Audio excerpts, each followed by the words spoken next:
The tow truck's lights were still spinning in the dark when my phone buzzed with a number I didn't recognize. It was 11:40 at night. My truck, the one I'd parked in my own driveway 4 hours earlier, was already gone, chained up, lifted, and rolling toward a storage yard 12 miles away. And the woman responsible for it was standing on her porch across the street, arms crossed, watching the whole thing happen with the kind of satisfaction you usually only see in people who think they've finally won something. I hadn't even noticed the truck was missing yet.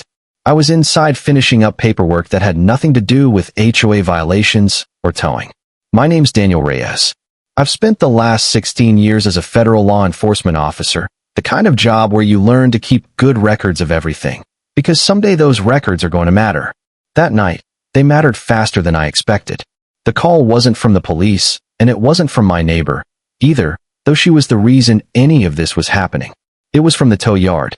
A dispatcher named Marcus, calm and a little confused, asking if I was the registered owner of a gray F-150 that had just been impounded from a residential address on Maple Hollow Court. I told him yes. I told him I was standing in my own house, less than a quarter mile from where that truck had been parked. Legally, in my own driveway, on my own property. There was a pause on the line. Then he asked me something that told me how badly this whole thing was about to unravel for the person who'd set it in motion. He asked why an HOA board member had authorized the tow using a homeowner's name that didn't match anything in their system, and why the only thing flagged on file was a violation notice that had never actually been filed. I want to be clear about something before I go any further. I'm not telling you this story because I think being a federal officer makes me special. It's because I've spent my career watching what happens when people skip the process and just act on what they assume is true. This isn't about revenge. It's about what happens when someone with a little self-appointed authority decides that paperwork and basic procedure don't apply to her. And what happens when the system she tried to use against me turns around and asks her the one question she never had an answer for. Why did you do this? And what did you think was going to happen? By the time the sun came up, she wasn't smiling anymore.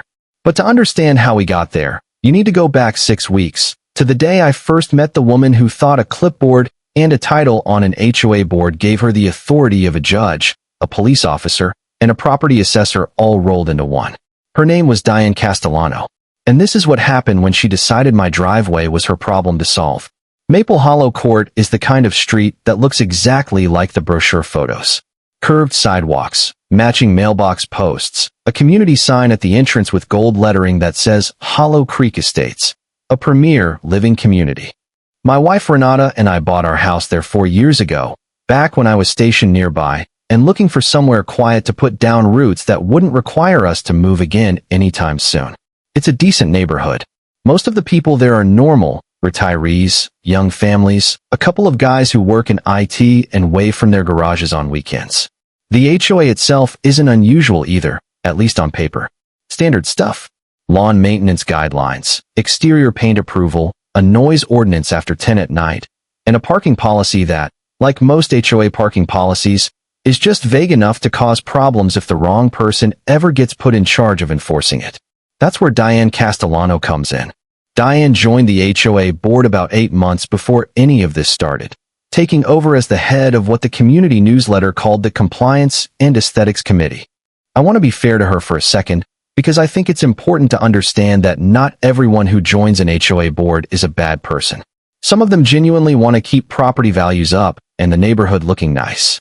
That's a legitimate goal, and most of the people in our community who've served on the board over the years have done a reasonable job of balancing that goal with basic respect for their neighbors. Diane was not one of those people. From what I gathered over those first few months, Diane treated her position less like a volunteer committee role and more like an appointment to some kind of permanent neighborhood inspectorate. She walked the streets most evenings with a clipboard, taking photos of trash cans left out a few hours past pickup, measuring the height of hedges with what looked like an actual tape measure, and leaving handwritten notes on doors for violations that, as far as I could tell, weren't written down in any actual HOA document. My driveway situation is simple, and I want to lay it out clearly because it matters for everything that happens later. When Renata and I bought the house, our lot included a paved double-wide driveway that runs from the street to our 2-car garage, plus an additional gravel parking pad along the side of the house that the original builder had put in for guest parking. This is documented. It's on our property survey, it's on the plat map filed with the county, and it's referenced in our original purchase agreement as an existing improvement at the time of sale. I checked all of this again recently, but I actually knew most of it already, because I'd reviewed our property documents carefully when we closed on the house, the same way I review every document that has my name on it. I park my truck, a gray 2021 F-150 I use for both personal errands and occasional overflow gear from work, on that gravel pad. I've parked there since the week we moved in. No board member, no neighbor, and no HOA inspector had ever said a single word about it for 4 years. I'd even had a few neighbors mention, in passing, how convenient it was that the pad kept the truck off the driveway entirely, leaving the garage and driveway open for guests during cookouts or holidays.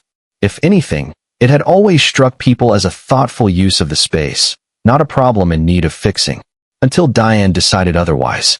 The HOA's actual written parking policy, the one filed in our community's official covenants, restricts parking to designated driveway and garage areas, and prohibits parking on grass, on the street overnight in certain weather conditions, and in front of mailboxes that would block postal access. That's it. That's the whole policy. There is no clause about gravel pads, no clause about a minimum number of vehicles, and nothing requiring board pre-approval for where a homeowner places a vehicle on their own paved or graveled property. I know this not because I'm a lawyer, but because after the first note showed up on my door, I did what I do with anything that affects my home or my family. I read the actual governing documents instead of assuming someone else had already read them correctly. The first note was taped to my garage door on a Tuesday afternoon in early May. It was handwritten, slightly crumpled from the wind, and it informed me that my unauthorized parking arrangement was in violation of community standards and needed to be corrected immediately to avoid escalation. There was no specific rule cited. There was no case number, no formal notice template, nothing that matched the actual violation process outlined in our HOA's bylaws, which requires written notice through the management company, a cure period, and a right to respond before any fine or enforcement action can be considered. I didn't panic. I didn't even really think much of it at first. HOA boards send out plenty of paperwork that doesn't always follow procedure to the letter, and most of the time, a polite clarifying conversation is enough to sort it out. I figured Diane had simply made an honest mistake, maybe confused our gravel pad with an actual violation she'd seen somewhere else on the street, and that a calm conversation would clear it up in 5 minutes. I had no idea, at that point, how wrong that assumption was about to turn out to be. Looking back, that first note was really the opening move in something that would eventually pull in a tow company, a police officer, and the entire HOA board before it was finally settled.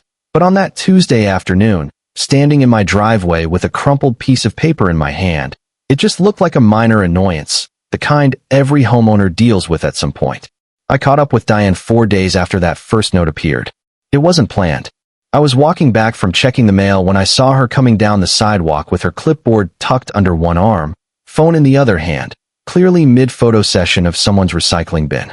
She had on the same kind of outfit I'd noticed before on her evening rounds, a fleece vest with the HOA's logo embroidered on the chest, like the position came with an actual uniform instead of a volunteer badge.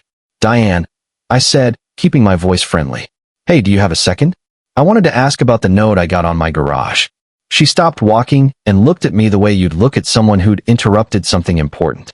"The parking violation." "Yes. Have you corrected it?" "That's actually what I wanted to ask you about," I said. "I looked through the HOA bylaws and the parking section, and I can't find anything that says where I park on my own property is a violation. My gravel pad is part of my lot. It's on my survey. I've parked there since we moved in. It's not an approved parking surface," she said. Flat. Immediate. Like she'd rehearsed it. "Approved by who?" I asked. I didn't see anything in the covenants about needing pre-approval for paved or graveled areas that came with the house. "The board has discretion over aesthetic standards," she said. "Gravel isn't a paved driveway. It doesn't meet community appearance guidelines." I want to pause here and just point out, calmly, the way I was thinking about it in that moment. That's not actually what the bylaws say. I'd read them. Twice, by that point. There's a section on exterior modifications that requires board approval for things like new fences, sheds, or paint colors. There's nothing about pre-existing improvements that were part of the property at the time of purchase, and certainly nothing that retroactively bans something that's been there, undisturbed and unremarked upon, for 4 full years. I'm not trying to be difficult, I told her. I just want to understand the actual rule, because if there's something specific I'm missing, I'll fix it. But I went through the parking section line by line, and the only restrictions are about grass, mailbox access, and overnight street parking in certain conditions. None of that applies to my situation. Diane's expression shifted slightly, not toward agreement, but toward something closer to irritation that I'd actually read the document instead of just complying. I've had complaints, she said. From who? I'm not required to disclose that. This is something I'd encourage anyone watching this to pay attention to, because it comes up constantly in HOA disputes. A vague, unverifiable complaint is sometimes used as a stand-in for an actual documented violation. It sounds official. It implies that other people share the concern. But it's not evidence of anything, and it's definitely not the same as a board following its own written enforcement procedure. Okay, I said, still calm. Well, regardless of where the complaint came from, the actual bylaws don't support what you're describing. And procedurally, any violation notice is supposed to go through the management company first, with a cure period and a chance to respond. The note on my door didn't follow that process either. You're welcome to file a formal dispute, she said, in a tone that suggested she found that prospect almost amusing. But until this is resolved, I'd strongly encourage you to remedy the parking situation. Things tend to escalate quickly when people don't cooperate. That phrase stuck with me. Things tend to escalate quickly. Not, the board will review it. Not, let's sort out the documentation. An implied threat, dressed up as friendly advice. I'm not trying to escalate anything, I said. I'm trying to understand what rule you think I'm breaking, because right now, based on the actual governing documents, I don't think I'm breaking one. The board has discretion, she repeated, like that phrase alone settled every question that could ever be asked of her. I left it there. I didn't raise my voice. I didn't argue further. I told her I'd pull together my documentation, the survey, the plat map, the purchase agreement, and that I'd be happy to walk through it with her or with the full board whenever it was convenient, because I figured the fastest way to end a disagreement based on a misunderstanding was to put the actual facts on the table. What I didn't realize yet was that Diane wasn't operating off a misunderstanding. She wasn't confused about the rules. She knew exactly what the bylaws said, and she decided that knowing the actual rule mattered less to her than being the one who got to decide what happened on my property. Looking back, I think that distinction between someone who's genuinely mistaken and someone who knows the rule and simply doesn't care is probably the most important thing to figure out early in any dispute like this, because the right response to each one looks completely different. Walking back to my house, I genuinely thought the worst of it was behind me. I had documents. I had 4 years of an unremarked upon parking arrangement. I had a calm, reasonable explanation that any fair person or any properly functioning HOA board would have accepted without much fuss. I didn't think a gravel parking pad was about to turn into a tow truck showing up at 11 at night. But looking back at that conversation, the signs were already there, if you knew what to listen for. The refusal to cite a specific rule, the vague, unverifiable complaint, the instinct to lean on board discretion instead of the actual written policy, and that line about things escalating quickly, which I now understand wasn't a warning about the situation getting worse on its own. It was a warning about what she was planning to do. That weekend, I decided to take the next step that I'd recommend to anyone in a similar spot. I put everything in writing. I sent a polite, factual email to the HOA's management company, attaching a copy of my property survey, a screenshot of the relevant parking section in the bylaws, and a brief, professional summary of my conversation with Diane. I asked for written clarification on what specific rule my parking supposedly violated, and I asked that any future violation notices follow the documented process outlined in our governing documents, including proper notice through the management company rather than handwritten notes on my door. I want to emphasize that I wasn't trying to start a fight with the email. I was doing what I do professionally every single day, creating a clear, dated record of what was said, what was asked, and what response, if any, followed. In my line of work, that kind of documentation isn't paranoia.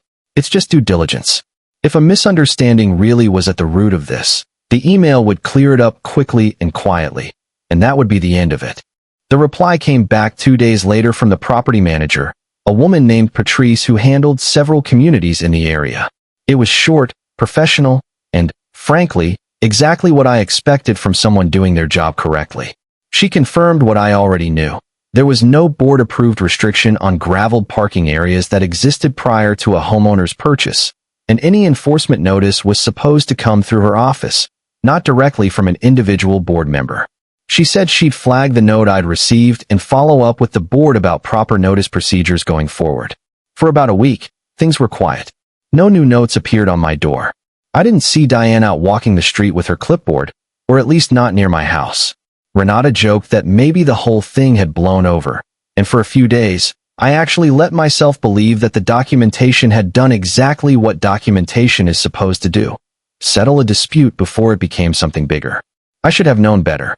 In my experience, when someone's entire approach to a disagreement is built on ignoring the actual rules in favor of personal authority, a calm, well-documented response doesn't end the conflict. It just removes their easiest argument. And people who are used to getting their way without much resistance don't always respond to losing an argument by stepping back. Sometimes they respond by looking for a different way to win. Quick question before I keep going, because I think this is the kind of moment that splits people into two camps. If you got a handwritten note on your door accusing you of violating a rule that doesn't actually exist in your HOA's own documents, would you have responded the way I did, calmly and in writing? Or would you have pushed back harder, right there on the sidewalk? Let me know in the comments, because I think the answer says a lot about how you handle this kind of overreach in your own life. Now, back to Maple Hollow Court, because the quiet didn't last. It started again on a Thursday, almost 2 weeks after my email to the management company. I came home from a long shift to find a different kind of note waiting for me, not handwritten this time, but printed on actual letterhead with the HOA's logo at the top. That alone told me Diane had shifted strategy.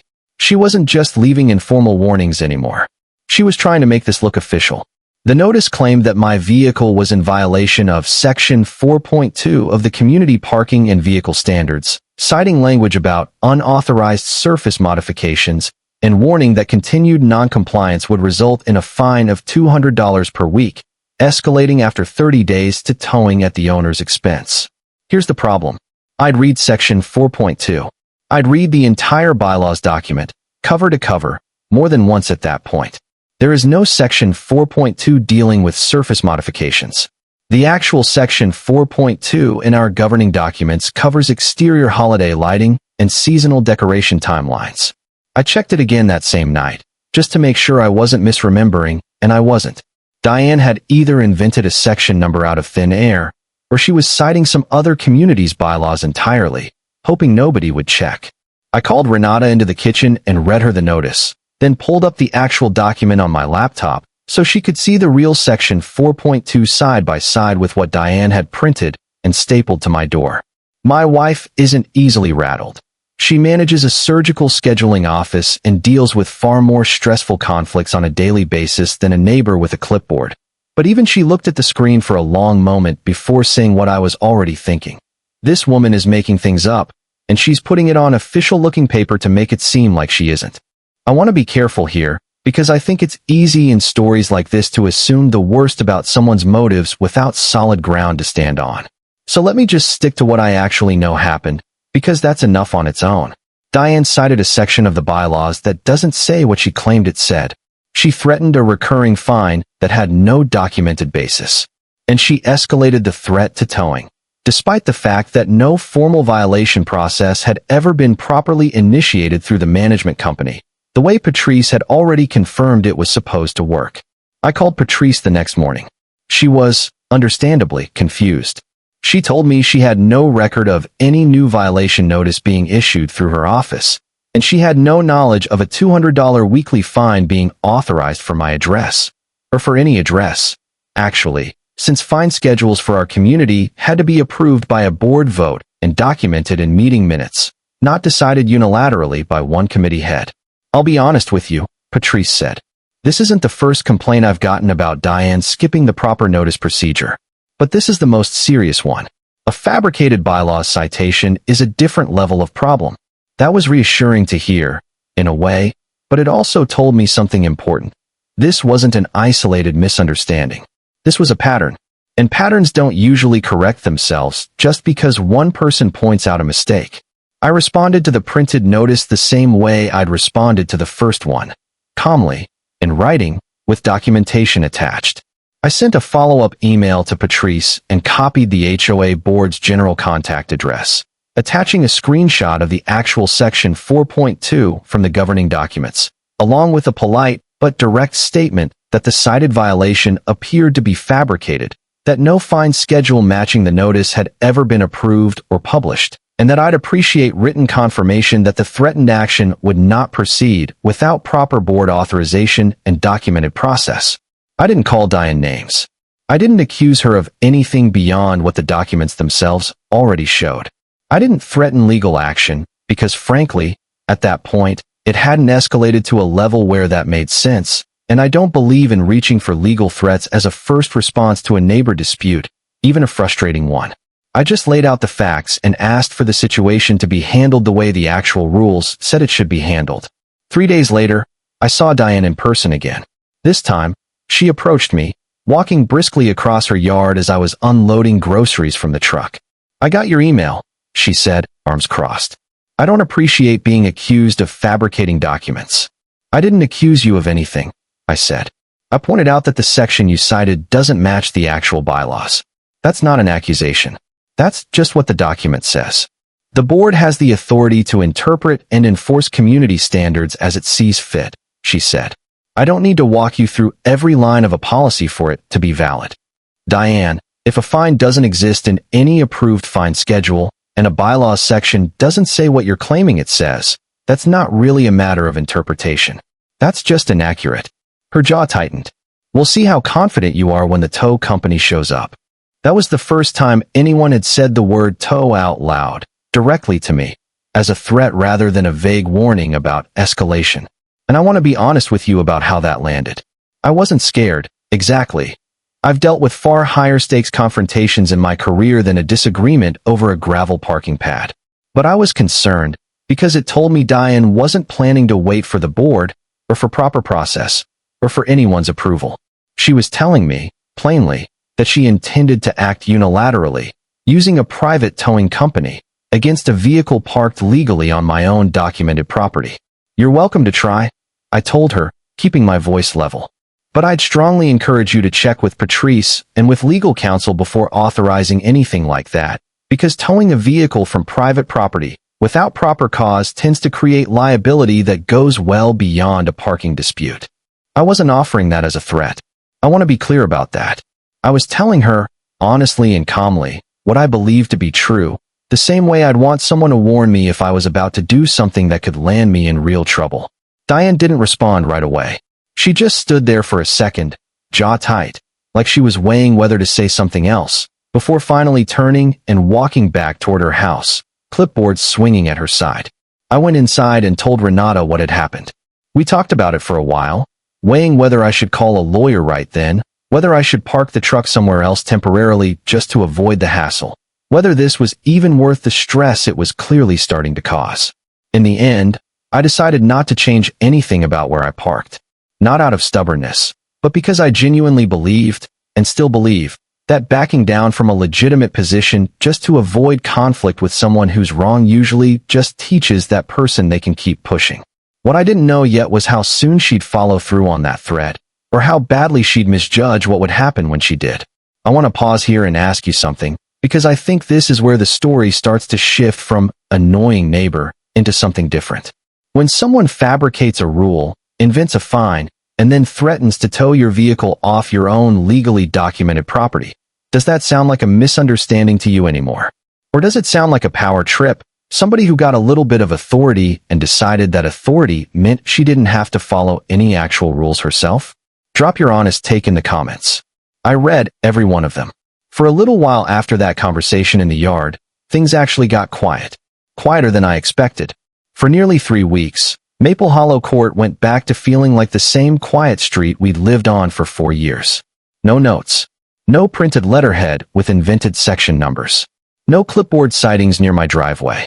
Renata started joking that maybe Diane had finally talked to an actual lawyer, Or maybe somebody on the board had quietly told her to back off after the fabricated bylaw citation came to light.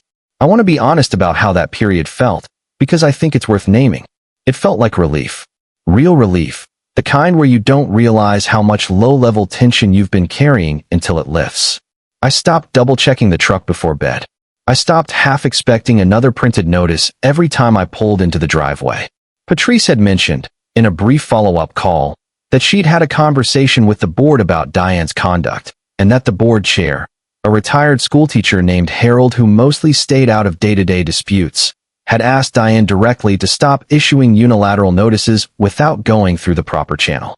For those 3 weeks, it actually seemed to work. I even ran into Diane once at the mailbox cluster near the entrance, and she gave me a short, clipped nod, nothing more. No comment about the truck, no mention of fines or towing. I took that as a sign that whatever message Harold had delivered, it had landed. I'll admit, I let my guard down. Not completely.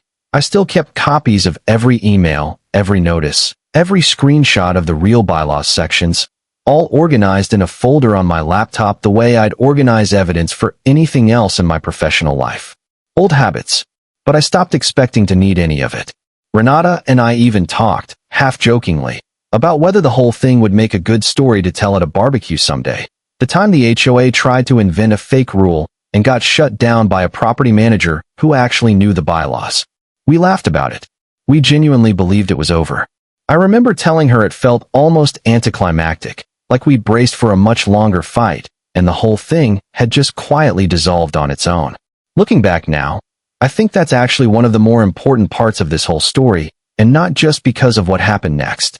There's a real lesson in how a situation can look fully resolved on the surface, while the person causing the problem is simply waiting, quietly, for a moment when nobody's paying close attention. Diane hadn't apologized. She hadn't acknowledged the fabricated section number. She hadn't said anything that suggested she'd actually changed her view of the situation. Only that she'd been told, by someone with more standing than me, to stop doing what she'd been doing out in the open. That's not the same thing as a person deciding she was wrong. And if I'd thought about it harder at the time, I might have recognized the difference. People who believe they're right don't usually stop because they've been corrected. They stop because they've been caught, and they start looking for a way to act that won't get noticed until it's already done. I didn't think about it that way at the time, though. I was just relieved. Renata was relieved. The street was quiet. The truck sat undisturbed on the gravel pad night after night. And for 3 weeks, Maple Hollow Court felt like exactly the kind of place we'd hoped to settle down in when we bought the house 4 years earlier. Then came the night the tow truck showed up at 11:40, with nobody home to see it happen except the one person who'd apparently been waiting for that exact moment. After I hung up with Marcus at the tow yard, I didn't waste time being angry. Anger wasn't going to get my truck back or fix whatever had just happened. I asked him directly what documentation the tow company had been given to authorize the impound, and he told me, plainly, that a woman identifying herself as an HOA board representative had called their dispatch line, provided an address, claimed the vehicle was in violation of a parking restriction, and signed off on the tow using a property authorization form that's typically reserved for actual property owners or designated property management contacts. That detail mattered more than it might sound. Most tow companies, the legitimate ones anyway, require some form of authorization before removing a vehicle from private property. Usually either the property owner's signature, a property manager's authorization, or, in HOA situations, a documented violation that's gone through the community's actual enforcement process with proper notice. Diane wasn't the property owner. She wasn't Patrice.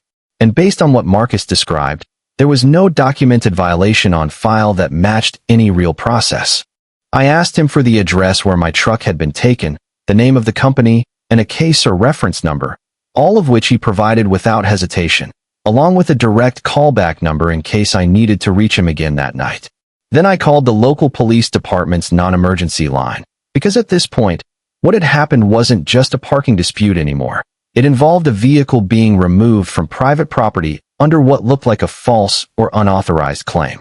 The officer who responded to my call about 25 minutes later was a younger guy named Officer Delgado, calm and businesslike from the moment he stepped out of his patrol car. I appreciated that.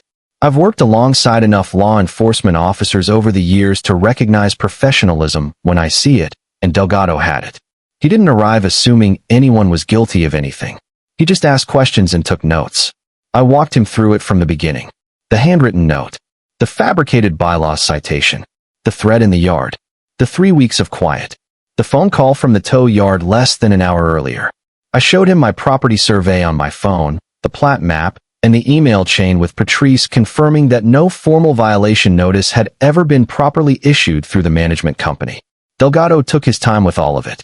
He didn't rush me, and he didn't seem impatient even though it was approaching midnight by then.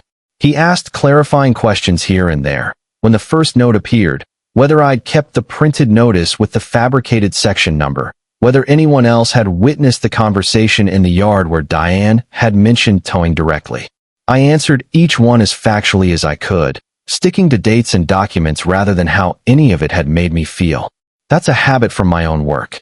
Officers and investigators care about what happened and when, not about anyone's emotional account of it. And I respected that he was building his own record the same careful way I'd want it built if our roles were reversed. And the truck was parked where, exactly? Delgado asked. Gravel pad on the side of my house. Part of my lot. It's on the survey, I said, pulling it up again so he could see it clearly. He nodded, jotting something down. I'm going to need to talk to the person who called in the tow. You said it was a neighbor? HOA board member. Diane Castellano. Lives directly across the street. Delgado walked across with me. And I want to be clear about something here. I didn't go over there to confront her, and I didn't say anything accusatory when she answered the door. I let Delgado lead the conversation, because that's exactly what's supposed to happen in a situation like this. He's the neutral party. I'm not. Diane answered the door, already looking irritated, like she'd been expecting someone to show up eventually, just not this fast. Ma'am, I'm Officer Delgado. I need to ask you a few questions about a vehicle that was towed from this address tonight. It was an HOA violation, she said immediately. His truck's been parked illegally for months. I've sent multiple notices. Can you show me the documentation for that? Delgado asked. Calm. Direct. It's handled internally through the board, she said. I don't need to carry around paperwork to enforce community standards. I spoke with the tow company, Delgado said. They indicated you signed an authorization form claiming to be the property owner or an authorized property contact for this address. Is that accurate? There was a pause. A real one. I'm a board member. I have authority over compliance issues. That's not what I asked, Delgado said, still professional. Did you represent yourself as the property owner or an authorized contact when you authorized this tow? Diane didn't answer right away. I watched her glance toward me, then back at Delgado, like she was trying to find an angle that would make the next sentence sound better than the truth. I may have simplified things to get the tow company to act quickly, she said. But the violation itself is legitimate. I'm going to need to see the actual violation notice and any board authorization for towing a vehicle from this property, Delgado said. Do you have that documentation available right now? It's with the management company, Diane said. Okay, Delgado said, writing something down. I'm also going to need your full name and a contact number, since this may end up being a civil matter regarding the vehicle's removal, separate from anything related to HOA compliance. I stayed quiet through almost all of this, the way I'd want anyone to stay quiet if I were the one being questioned by an officer doing his job.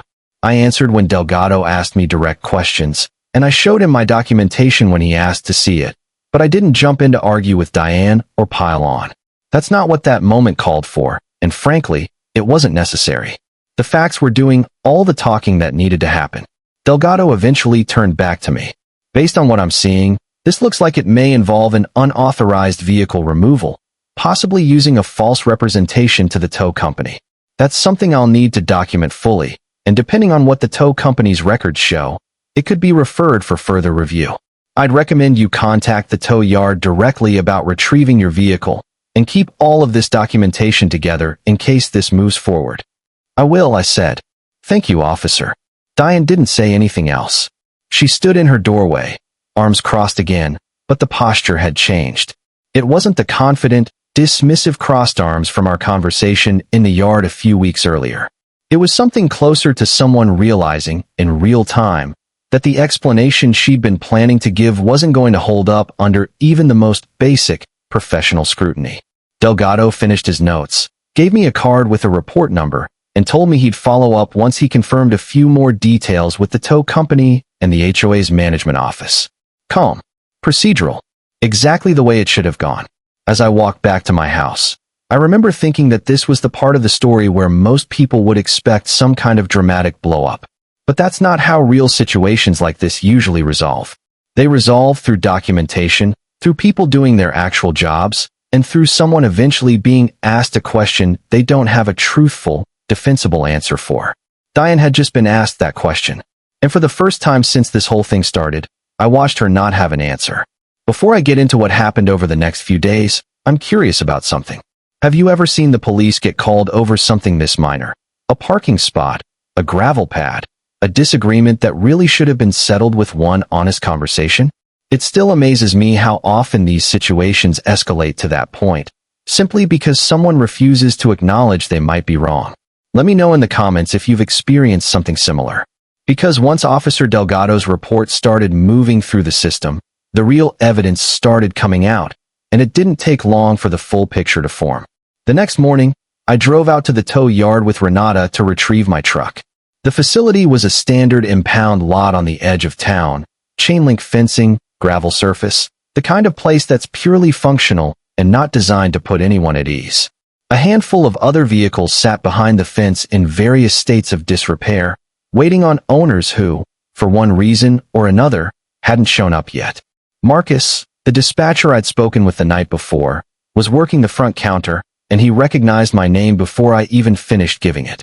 "Yeah, this one's been a mess," he said, pulling up the file on his computer. "Released vehicle. No charge on your end, since the authorization itself looks invalid. We're going to need a statement from you for our own records, since we may be dealing with this on our side too." That detail surprised me at first, but it made sense once Marcus explained it. Tow companies don't want to be caught in the middle of a fraudulent authorization any more than a homeowner does.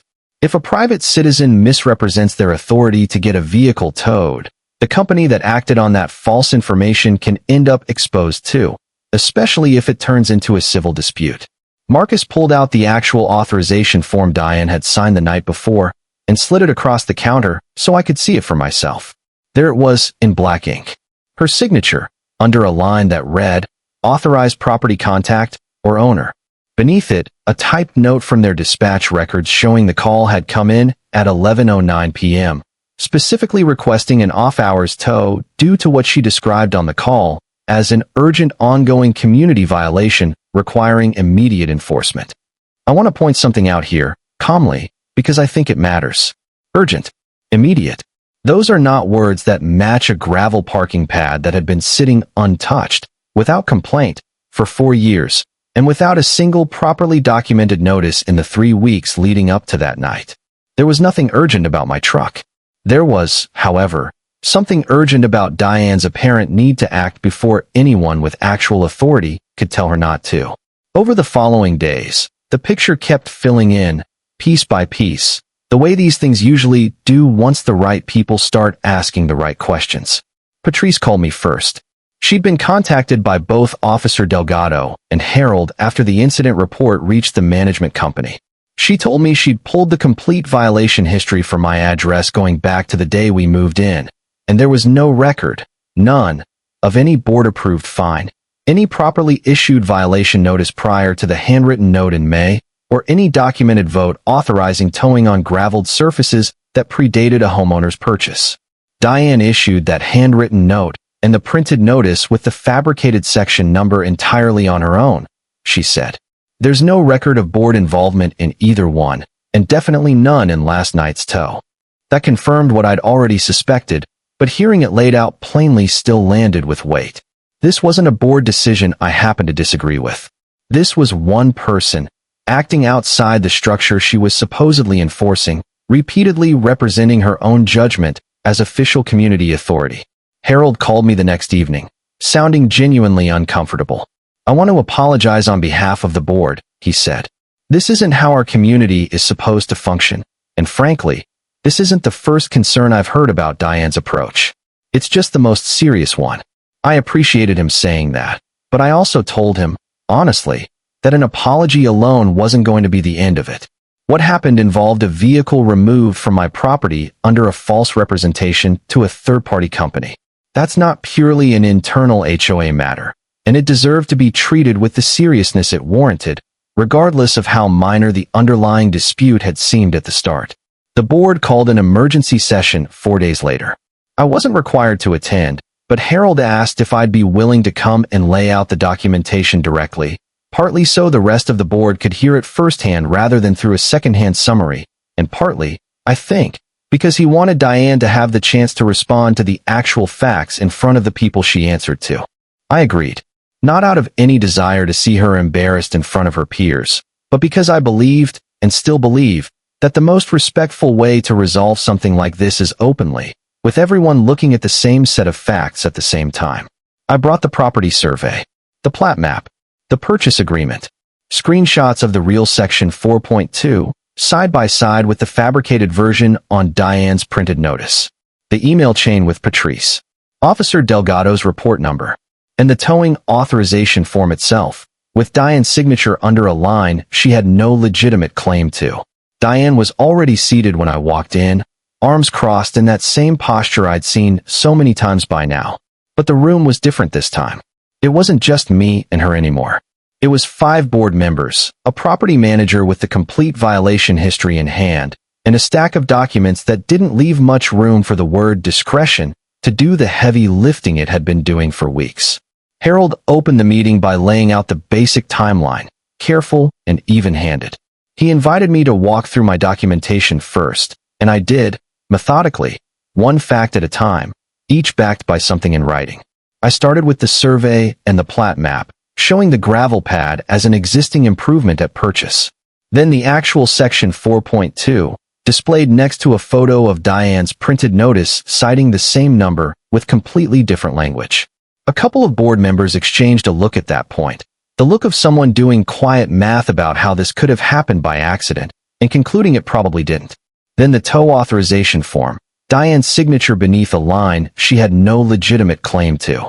Then Officer Delgado's report number, which Harold confirmed he'd already requested through the department's records office. Diane interrupted twice while I was speaking, both times trying to redirect the conversation back toward the original parking complaint itself, as if the actual subject of the meeting were still about gravel and aesthetics rather than what she'd done afterward. This is exactly the kind of property issue the board is supposed to have discretion over, she said the second time, cutting in before I'd even finished a sentence. Harold held up a hand, calm but firm. Diane, I'm going to ask you to let him finish. We'll get to your response. That was the first moment I saw something shift in her posture. Not dramatically, just a slight tightening around the shoulders, the look of someone realizing that the room wasn't going to let her steer the conversation the way she'd steered every conversation about this for the past several weeks. When I finished, Harold thanked me and turned to Diane. I'd like you to walk us through your understanding of the authorization process you used with the tow company and where the fine schedule and section citation in your printed notice came from. Diane's answer started strong and lost steam fast.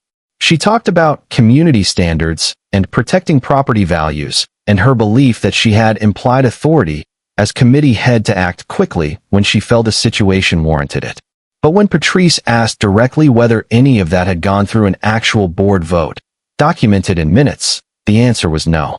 When another board member asked where the fine amount in the printed notice had come from, the answer was vague, something about comparable HOA standards, not anything specific to our community's own approved schedule. Nobody in that room raised their voice. Nobody needed to. The documents were doing what documents do when they're accurate and someone's account of events isn't. Before I tell you how the board handled this, I want to ask you something. Looking back at everything Diane had done up to this point, the fake section number, the unauthorized tow, the misrepresentation to a towing company, do you think she actually expected to get caught? Or do you think she genuinely believed nobody would ever check the paperwork closely enough to notice? Let me know what you think, because the board's decision says a lot about the answer. Harold asked Diane to step out of the room briefly so the board could deliberate, which is standard practice for this kind of matter, and which I respected, because I think it's important that a decision like this gets made by the people with actual authority to make it, not in the heat of a confrontation with the person it affects most directly. I waited in the hallway with Patrice while the board talked. It took about 20 minutes. When Harold came out to bring us both back in, his expression was steady. The look of someone who'd reached a decision he felt confident standing behind. The board's findings were direct and specific, and Harold read them aloud rather than summarizing, which I appreciated because it meant there was a clear, documented record of exactly what had been decided and why. First, the board confirmed that no rule existed in any version of the governing documents restricting parking on pre-existing graveled surfaces like mine. The handwritten note and the printed notice citing a fabricated section 4.2 were both rescinded and struck from any record associated with my address. Second, the board confirmed that Diane had acted without authorization in both notices and, more seriously, in contacting the tow company directly and representing herself as an authorized property contact or owner, which she was not. The board considered this a serious violation of her responsibilities as a committee head and, separately, a matter that could expose the HOA itself to liability if not addressed clearly and on the record. Third, and this was the part that mattered most, practically speaking, the board voted to remove Diane from her position on the Compliance and Aesthetics Committee, effective immediately, and to formally notify the towing company in writing that the authorization used for the tow had not been valid, which would support any claim I chose to pursue regarding the cost and inconvenience of that night. Diane didn't argue with the decision in the moment. I think, by that point, she understood there wasn't much left to argue. The documentation had done what documentation does, and there wasn't a version of board discretion flexible enough to explain away a forged authorization line on a tow company's intake form. I want to be honest about how that moment felt, because I think it's easy in stories like this to expect some kind of triumphant satisfaction, and that's not really what it was. It felt more like watching a long, frustrating process finally land where it should have landed from the beginning. Diane wasn't humiliated in some dramatic, over-the-top way. She was simply held to the same standard everyone else in that room was already expected to meet. Answer for what you actually did, with actual evidence, in front of the people responsible for overseeing it. In the weeks that followed, the practical consequences played out quietly and without much fanfare, which is usually how these things go when they're handled properly. The towing company, once notified that the original authorization had been invalid, credited the impound and processing fees I'd already paid, and Marcus told me directly that they'd be tightening their own authorization verification process going forward, partly because of what happened with my truck. Officer Delgado's report was formally closed with a notation that the vehicle removal had relied on a false representation of authority, which gave me a clean, documented record in case anything related to the incident ever needed to be revisited. I never pursued anything further against Diane personally. That wasn't really the goal for me at any point in this. I wasn't interested in ruining anyone's life over a parking dispute. I just wanted the actual facts established clearly enough that nobody could keep pretending otherwise. Patrice also sent a follow-up notice to the entire community a few weeks later, a routine-looking email reminding residents of the proper channels for filing and responding to violation notices, with no names attached and no specific reference to what had happened on Maple Hollow Court. I appreciated the discretion in that. The goal, as far as I could tell, was to fix the process going forward, not to turn the situation into neighborhood gossip at my expense or anyone else's. I don't know exactly what Diane expected when she made that call to the tow yard at 11:09 at night. Maybe she thought it would be settled and forgotten by the time anyone with real authority looked closely at it. Maybe she thought a homeowner without much standing of his own would just absorb the cost and the hassle rather than push back. I can't speak to what she was thinking because I'm not in the business of guessing at people's motives. What I can tell you is that whatever she expected, it wasn't a documented record showing exactly what she'd done, read aloud in a room full of the people she answered to. A few weeks after the board meeting, I ran into her near the mailbox cluster again, the same spot where we'd had that brief, clipped exchange during the quiet weeks earlier in the summer. This time, she didn't say anything about the truck or the bylaws or any of it. She gave a short nod and kept walking, and I did the same. I didn't feel the need to bring any of it up, and honestly, I don't think she did either. There wasn't anything left to argue about. The facts had already settled it. I think that's actually the part of this story I'd want anyone watching to really sit with. This didn't end with some big dramatic confrontation where I told her exactly what I thought of her behavior, or where she broke down and apologized in front of everyone. It ended the way most situations like this actually end in real life, quietly, procedurally, with the right people looking at the right documents and reaching the only conclusion the evidence supported. No shouting, no revenge, just consequences that were proportional to what had actually happened, decided by people who took the time to check instead of just assuming. Looking back on the whole thing now, a few months removed from it, I don't think of this as a story about winning against a difficult neighbor. I think of it as a pretty ordinary example of what happens when basic process gets followed instead of skipped. The HOA itself didn't change much after all this. Harold stayed on as board chair, and from what I can tell, he's been more careful about how violation notices get issued, making sure everything routes through Patrice's office the way it's actually supposed to. A new committee head took over compliance and aesthetics a few weeks later, a quieter guy named Robert who, as far as I know, has yet to leave a single handwritten note on anyone's door. My truck still sits on the same gravel pad it sat on for 4 years, undisturbed, exactly where the survey says it's allowed to be. I never wanted Diane to lose her position out of some sense of payback. I wanted the actual rules to mean something for my house and for everyone else's on that street, because an HOA that only enforces its standards when it's convenient and invents new ones when it isn't, doesn't really protect anyone. It just creates uncertainty for the exact people it's supposed to serve. I'll say this clearly, because I think it's the most important part of the whole story. None of this worked because I got angry, or because I had some clever comeback in the moment, or because I escalated harder than she did. It worked because I kept calm, organized records of what was true, and let those records speak for themselves when it mattered. That's really the whole lesson here, if there is one. Renata asked me once, somewhere in the middle of all this, whether I ever felt tempted to just give in. Move the truck somewhere else, avoid the conflict entirely, let Diane have her version of the neighborhood even if it didn't match what the actual rules said. I told her no, and I still feel the same way now.